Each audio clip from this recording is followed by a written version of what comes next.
الحمدللہ رب العالمین والصلاة والسلام علی اشرف الانبیاء وسید المرسلین وعلی آلہ وصحبہ اجمعین۔ ناظرین، پروگرام جنت کا حصول، میں آپ کے ساتھ ہوں ڈاکٹر سمیع اللہ زبیری۔ آج کے پروگرام میں ہم بات کریں گے کہ وہ کون سے اعمال ہیں جو جنت واجب کر دیتے ہیں۔ ان میں سے ہم نے جو ٹاپک آج سلیکٹ کیا ہے وہ ہے قرآن مجید۔ قرآن کی تلاوت کرنے سے بھی ایسے فضائل ملتے ہیں اور ایسا اجر ملتا ہے کہ جنت واجب ہو جاتی ہے۔ حدیث شریف میں قرآن مجید کے فضائل پہ بہت کچھ وارد ہوا ہے، جیسا کہ حافظ قرآن کی عزت کی جائے گی، اس کو کہا جائے گا کہ پڑھو اور جنت کی سیڑھیاں چڑھتے جاؤ اور اس کے والدین کو احترام ملے گا۔ اسی طرح قرآن مجید کی کچھ صورتیں ہیں جن کو سیکھ کر انسان جنت حاصل کر سکتا ہے، جیسے سورۃ الاخلاص ہے کہ اس کو پڑھنا کتنا فضیلت کا عمل ہے کہ وہ قرآن کے تیسرے حصے کے برابر ہے۔ سورہ ملک جو 29ویں پارے میں ہے، تبارک الذی، جو اس میں شروع ہوتی ہے کہ اللہ ہی کے ہاتھ میں زمین و آسمان کی ملکیت ہے، تبارک الذی بیدہ الملک وہو علی کل شیء قدیر، یہ سورہ ملک ہے۔ اور 30 آیات ہیں اس میں۔ یہ دیکھیں کہ حدیث شریف میں آتا ہے خاصمت عن صاحبہا، کہ سورہ ملک جو ہے وہ اپنے پڑھنے والے اور یاد کرنے والے کی طرف سے جھگڑا کرے گی اور کہے گی کہ اس کو ضرور جنت میں لے کے جانا ہے۔ تو اور بھی بہت سی آیات ہیں، مثلا قل هو اللہ احد، یہ ثلث القرآن یعنی 1/3 کے برابر ہے۔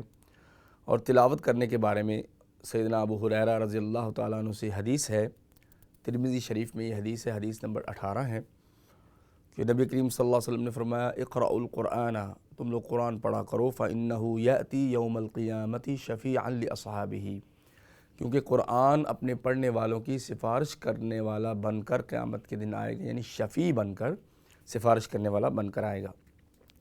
اور قرآن مجید میں بھی تلاوت کے بارے میں بیان ہے، ان الذین یتلون کتاب اللہ واقاموا الصلاۃ وانفقوا مما رزقناہم سرا وعلانیہ یرجون تجارتا لن تبور، یہ سورہ فاطر کی آیت نمبر 29 ہے، کہ وہ لوگ جو اللہ کی کتاب کی تلاوت کرتے ہیں اور نماز قائم کرتے ہیں اور اللہ کے راستے میں چھپ کر اور ظاہر خرچ کرتے ہیں، وہ ایسی تجارت کے امیدوار ہیں جس کو کبھی خسارہ نہیں ہے، یعنی جنت اس تجارت کا فائدہ ہوگا۔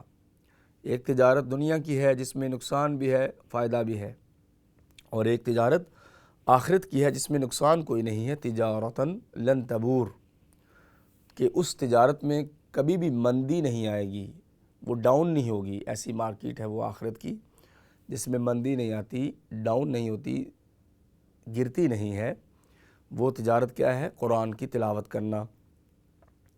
اور نبی کریم صلی اللہ علیہ وسلم کی حدیث مبارک ہے، من قرأ 10 آیات لم یکتب من الغافلین، جو بندہ 10 آیتیں پڑھ لے اس کو اللہ تعالیٰ غافل لوگوں میں شامل نہیں کرتے۔ اور آپ کو پتہ ہے قرآن مجید میں سورۃ الاعراف میں غافل کن کو کہا گیا ہے؟ جو جانوروں سے بھی بدتر ہوتے ہیں۔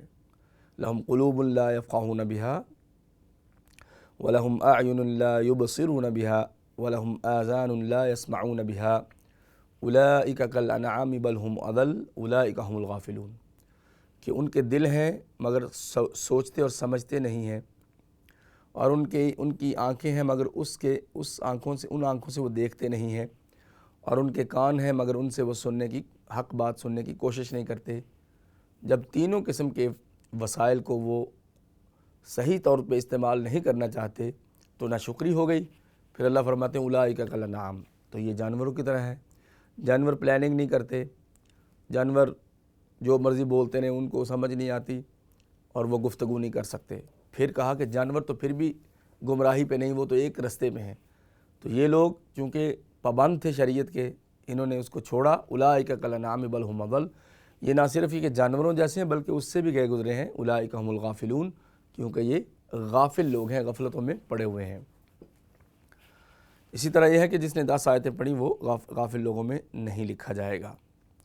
اور نبی کریم صلی اللہ علیہ وسلم بہت سی آیات اور صورتیں روزانہ پڑھتے تھے، سورہ فاتحہ، معوذتین اور سبحہ سے شروع ہونے والی صورتیں، اور سورہ بقرہ اور آل عمران، یہ آپ تفسیر ابن کثیر کے مقدمے میں جو فضائل القرآن ہیں وہاں دیکھ سکتے ہیں کہ کس کس قسم کی صورتیں آپ علیہ السلام پڑھتے تھے اور ان صورتوں کو پڑھنے کے کتنے زبردست فضائل ہیں۔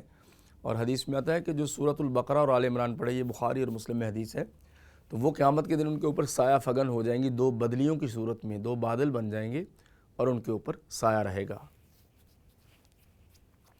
جو سورہ بقرہ اور آل عمران پڑھتا ہے، مثل الحمامتین، وہ دو بادلوں کی صورت میں اس کے اوپر سایہ فگن رہیں گی اور اپنے سائے میں قیامت کی گرمیوں میں اس بندے کو رکھیں گی جو ہمیشہ سورہ بقرہ اور آل عمران پڑھتا ہے۔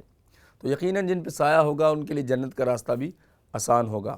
ایک حدیث میں آتا ہے، الترغیب والترہیب کتاب ہے امام منذری کی، اس کی دوسری جلد میں حدیث نمبر 298 ہے کہ نبی کریم صلی اللہ علیہ وسلم سے حضرت ابو ذر نے کہا کہ اوصنی یا رسول اللہ، کہ اللہ کے پیغمبر صلی اللہ علیہ وسلم مجھے وصیت کیجئے۔ تو وصیت سفر پہ ہوتی ہے یا آخری بات ہوتی ہے یا بڑی اہم چیز ہوتی ہے یا کوئی مرتے دم کرتا ہے، تو صحابہ کی عادت تھی رسول اللہ صلی اللہ علیہ وسلم سے وصیت لیا کرتے تھے کہ پتہ نہیں اس کے بعد ملاقات ہو یا نہ ہو۔ آپ نے ہر شخص کو اس کے مطابق وصیت کی ہے۔